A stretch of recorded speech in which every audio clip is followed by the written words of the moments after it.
Hi everyone, good evening. Hope you're all doing well, are safe and following all the rules and precautions that needs to be done in current situation. We are back today with Vidhi Thakker, our transformational coach. Hi Vidhi, how are you? Very well. How are you doing? I'm good. How's the unlock going for you? Very well.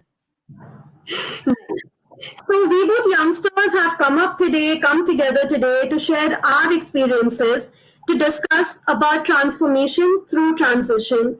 So Vidhi, what do you think of transformation as a word? Transformation means basically, so I even call myself as a transformation coach because I believe wherever that you are in your life, no matter who you are, where you are, whether you have a problem or not, you don't need to have like an ideal problem to be transformed.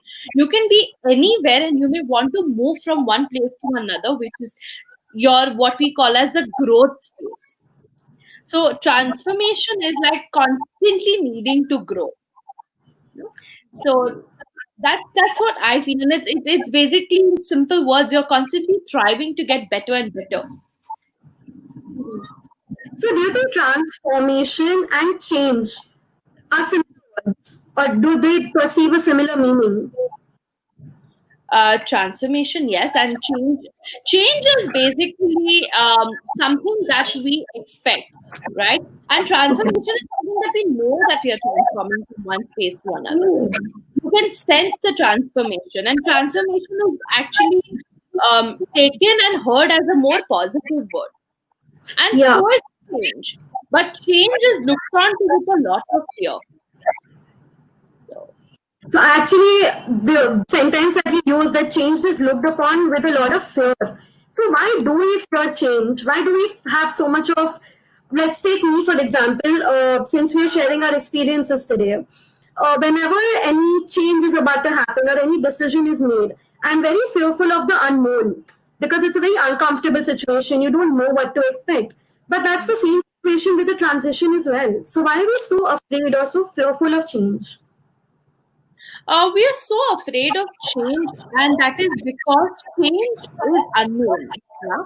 And when I say it is unknown, you don't know, and you have to deal with a lot of uncertainties. And we don't know what's going to happen, how is it going to happen, what will it look like. Every change is uncertain, and every change is a product of a choice that you make. Once again, we've always spoken about choices and how we make a choice as to how we're going to feel and how we're going to take into certain things.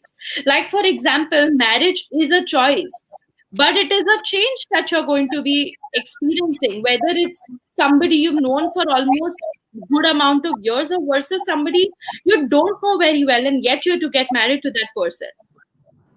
I'm sure the anxiety or the fear in the person who is getting married with an arranged scenario will be far more anxious because they don't know what's going to happen. And how is it Yeah. going to be? How is the environment going to be like? There's so many things that are uncertain. Absolutely, absolutely. So, how do you suggest we deal with it? Like, you know, it's uncertain, you know, it's uncomfortable, but how do Yeah. we accept it in a more efficient way? See, before we get to how do we actually experience fear, I would like to say that change, one of the most important things that we all need to know, that we are constantly transiting. And when I say transiting, you're constantly moving from one place to another, be it an emotion, like you were sad 20 minutes back and now you're transiting to becoming happy or to feeling happy. We are constantly transiting, and youngsters go through so many transformations and transitions.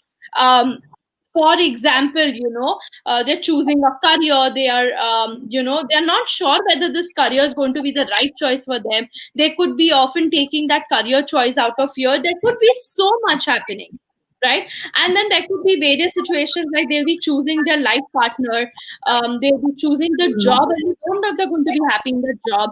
They don't know, there's so much of transition. And nowadays, the choice that we need to make, for example, in schools, we now make choices for what career, what subjects we want right from grade 7. And I Yeah. feel that is really really bad because um, you know it leads to anxiety. As Oh, much as it is good and as much as it is, very appreciated that we get to do what we want, but we don't know what we want. We yeah. don't know what we want at such an early age because we are not exposed to the outer world that much. So transitions as youngsters is very, very normal, and let's Okay. normalize changes. Like I said, I might be transiting from depression to normal state of mind, from not being sad to being normal and happy, not Hmm. necessarily even happy, but just normal for that matter. So it's just on us. That's absolutely like the concept that you brought in, that as youngsters, we face a lot of changes and transitions. You have Yeah, to pick up a subject in seventh grade. By the time yeah, you're in 10th, you have to figure out what you want to do, because if you take science, you have to get into engineering or blah, blah, blah. You have to yeah, be really, really sure of what you want to do at an early age. And that does tend to create anxiety. I absolutely agree with you. So, yeah, when that there are these certain decisions we have to make. There are these certain choices we have to make, which leads to the transition. And yeah, since our whole series, we have been talking about that it is always a choice. yeah, Happiness is a choice. What you decide, everything that you do for yourself is a choice you make. yeah. So, how is there a way to make the right decision in life? Is there like a secret formula that you can use in which you can, sure get that okay, this is the right decision between A and B is my path to choose? Yeah, yeah. So for example, teenagers, yeah, they are often confused. Like, for example, should I do a job? Should I start with a business? Should I, go to college, or should I not go to college and straight go to a university and go abroad? Like, they're making so many choices at every given point that it is difficult for them to know what is right and wrong for them. And Hmm. one thing we've all got to know about decisions is that there's no right and wrong. Oh. No decision is going to be 100% right and 100% wrong. And like I always say, that everything, like even human beings come with package deals. Yeah. I mean, I might love somebody so much, but I know that this person will also have flaws. My decision of staying in abroad would be different. I would have certain pros and cons, and I would have certain pros and cons of staying here. So Hmm. choices are various. Whatever choice you make, the idea is that you're content with what you choose. Oh, you have to like accept the choice that you've made. Yeah, and accept it as a package deal. Of course, Accept. it's got to make you happy, and that's why you've chosen it. But the fact that it may have its own pros and cons, so accept both. Okay, that makes sense, because, like you said, you rightly said, you're always going to have a path A and a path B. And the sentence that we often hear, the road not taken. So Yeah, sometimes you regret about it. So yeah. is it the same way to deal with regret is by acceptance?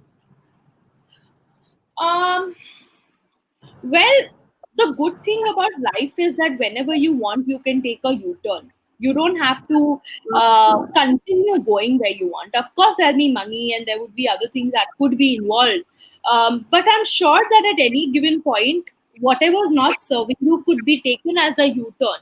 Like, when you're driving and, for example, you're using Google Maps, and, you probably missed a turn that Google Maps said to you to turn to, and you didn't take it up and you went forward. So Google is going to redirect you to the right way.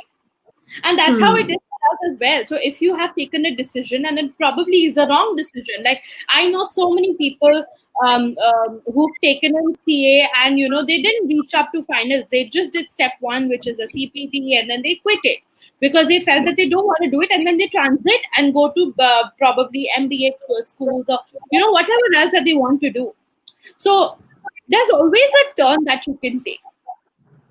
Okay. And like other people tell me, like, in India especially, we have streams like, arts, commerce, science, and you're in arts. Like, I wanted to become a doctor, but when I was in science, I already took my turn to arts, and when I came in arts, I realized that I can no longer become a doctor. But my entire motive of becoming a doctor was to serve people, was to bring in wellness and to bring in happiness. and to bring in transformation in how they're feeling to how they feel later. So I think I'm doing exactly that. It's just that I'm redirected to becoming now a psychologist, but I'm serving the exact same purpose. My So purpose has not, your yeah. So the purpose has not, story is so inspiring. Your story is really inspiring because whenever you think of a psychologist or someone who can help anybody in let's say mental health or in any aspect of health, your first thing is okay, MBBS karna padega, I have to become a doctor first, with PhD kar and all. But you actually found another way. After taking arts, you were able to find a path. absolutely. There's always a will where there's a way. So the purpose, have your purpose clear, that for example, if you're making a choice, what are you looking to accomplish of it? And every choice, like I said, is going to come with the pros and cons, and probably the cons will not impact you so much, but they could impact you. Like so many teenagers nowadays make a choice to go there and do their bachelors or their undergrads, and when they go abroad, they seem to not be able to manage a lot of things there. They have to manage their house, and it's all for the first time. So they understand the pros and the cons, and then they make that decision to go there, and they may succeed and they may probably break down, but their Yeah. breakdown is just a transition. So you don't have to consider it as, oh, she's broken down and this is not good, and how do I deal with it? Versus embrace that okay, you've broken down, now what can you do about it? We probably have become so dramatic now with anything that we experience, especially when they're emotions. When we're sad, we have to create so much drama for other people to understand that we are sad. And I think that is one of the major causes of depression. Really, is it? Absolutely. Depression and anxiety these days, it is a fact that out of 10 people, 7 people have anxiety disorders or anxiety Yeah. panic attacks. And that is because we can't embrace change. Because Also, it that, all comes down to transformation. yeah. And Oh, the biggest myth people have is certainty. That you feel, oh, I'll go abroad and this will happen. Probably what you thought may not happen. it's actually a whole different experience because I faced that when I went for my master's to UK. I was the first one in my family to actually go abroad to study, and you have this certain mindset that okay, it's going to be like you watch a lot of movies. I watch a lot of movies, so you have a certain mindset. But when you get there, you understand that okay, that part of it is there, but there are so many other more elements that you have to take care of simultaneously. And our age is so tender that, and we're so fearful of mistakes. Like you may just probably marry the wrong person, and you may realize that, oh, this is not working for me, or you're in a job field where you feel suffocated and not where you probably fit in. So I, Yeah. like we were discussing when we thought about what do we want to do, and we kind of came across this topic, and we kind of had this conversation last week itself, that let's talk about this, because people need to learn and understand that we embrace change. Even we deal with changes. Our moods are the biggest uncertainty. We don't know what's going to happen. So let's You said. yeah, totally. Let's uplift this entire area of transitions and look at trans as constantly going across. Like this life is a transition. You and I were somewhere anxious that how will it be looked onto and how will it be, and we are transiting this right now. And the moment we are done, we have transformed from this entire anxiety to doing it and to accomplishing it the right way. Hmm. So now that we've spoken of certain things, like I remember earlier in the conversation, you gave some examples with regards to emotions or relationships and career. So what are the various aspects of transition? Various aspects of transitions, like I said that going abroad or whatever, there are heaps of spaces where we would be transiting, and like I said, we are constantly transiting. Now One how we are choosing to do that transition is our choice. We can do okay, it, step. yeah, It's all about the emotions. And in one of our past videos, we've even spoken about it, that your emotions play a very big role in the quality of your life and the quality of your decisions. And therefore, you are deciding to feel good while you're transiting, and you're deciding to feel confident, or you're deciding to feel not good, fearful, choosing to be uncertain, instead of embracing the fact that we all are in our own ways, in our own spaces, dealing with various uncertainties. Certainty is a myth. Certainty is a myth. That's a great takeaway for me today. Certainty is a myth, because I am a kind of person who likes to be certain. But like we've been talking as youngsters, or as someone who's in her 20s and kind of figuring out who you are in phase, you realize that nothing really is certain. You're not going to know how things are going to turn up, but you have to learn, accept, and be okay with it. And one more thing, while we talk about aspects of transition, is that our society where we are living in has the constant need to give us advices and suggestions and tell us what to do, what not to do. Like, you'll probably be in a family get together, and the child will be told, you are the very good in this, you should try your hands in this. Probably Hmm. it works. See, one thing that I would like to bring up as one of the most important things is that you're going to come across people who will come in and give you various opinions and judgments and a lot of it. But unfortunately, that may not be what you want. So whenever you hear such kind of judgments or any advices and suggestions which you don't want to listen to, they may be right. It's not Hmm. about right and wrong. It's about you giving yourself the opportunity to make your own choices, even if Okay. that's going to lead you to failing, because that's how you will transit from it. So one of that is that. And another very important thing is that your emotions, like I said, play a very big role here. So while you're given an idea or a suggestion or an advice, we need to, as youngsters, consider and look at how our life would be, because then you will be creating your own set of pros and cons, versus taking in somebody else's ideas and making it yours. Like, we have the idea, we have this entire need to ask for advices as well. It's not that they only give it to you. You may also want to ask because you don't want to go wrong. Absolutely. So let's ask people. That's completely fine. But the key is that you follow your heart, because that's when you'll be able to embrace the change in a much more better way. That makes a lot more sense, because it's not like our life is going to stop changing. Like we were speaking about relationships, view Yeah. transition, even while being in a relationship. The kind of relationship we share with our parents maybe a month ago is probably not the same as it is today.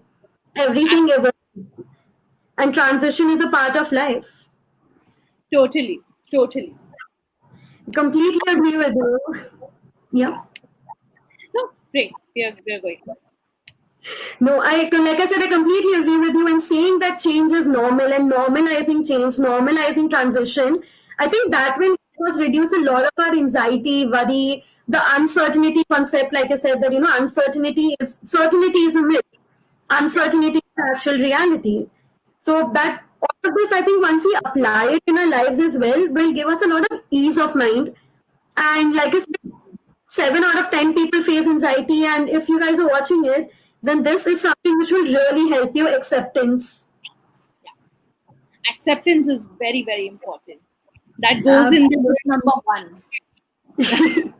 Absolutely. And the decisions you make are never right or wrong. It is always in the benefit, because nothing is 100% right, nothing is 100% wrong. So it's a package deal. And the most important addition here would be that you are going to be a product of your own choices and your own decisions. And Yeah. that's what is going to create you. It also, I think, creates a sense of responsibility in you. So you Yeah. make your decisions a lot more thoughtfully, without the pressure, but more thoughtfully. Yeah. Totally. Totally. So thank you so much, Vidhi, for sharing such great insights. Thank Hope to you. see you soon. This is Rashi Sharma signing out from Entrepreneur Excel.